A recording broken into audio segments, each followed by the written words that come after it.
Manifeste punk et féministe. Vous avez peut-être vu ou déjà entendu parler du film Les Petites Marguerites, ressorti en 2022. À la fois satire burlesque, farce nihiliste, ode à l'insolence et à l'anticonformisme, ce film est incontestablement l'un des plus grands de l'histoire du cinéma. Mais connaissez-vous sa réalisatrice, Vera Chytilova?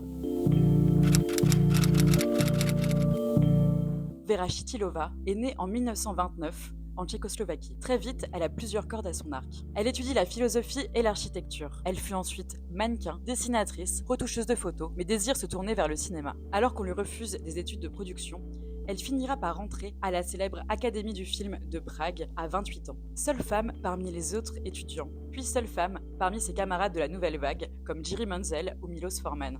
Avec ses 3 premières œuvres, Vera Chytilova va montrer instantanément son désir de filmer des femmes sujets de ses récits et porter un regard critique sur la condition féminine. Par son inventivité formelle, elle s'inscrit dans la mouvance d'un cinéma direct et elle observe le corps et le quotidien de ces femmes dans un monde moderne complètement aliéné.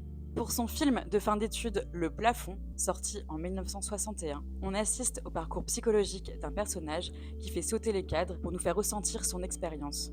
En 1962, Vera Chytilova réalise le très étonnant et expérimental Un sac de puces, où elle filme un internat de travailleuses dans lequel une nouvelle arrivante se place en caméra subjective. Ce principal protagoniste, on ne la verra jamais, et l'on va découvrir en même temps qu'elle ce nouvel univers. Et notamment une camarade, sans cesse dans le refus des règles, préférant vivre sa vie d'adolescente, annonçant déjà les rebelles maris des petites Marguerites. Vera Chytilova poursuit sa critique de la société communiste et des valeurs autoritaires du régime.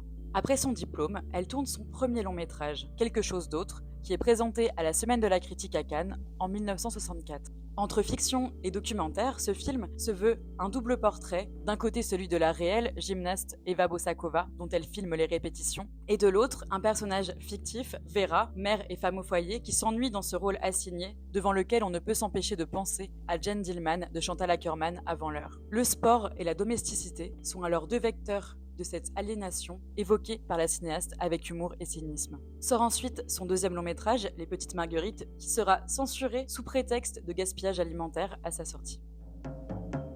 Après le printemps de Prague, Vera Chytilova se fait rattraper par ses films libertaires et est condamnée au chômage forcé entre 1969 et 1976.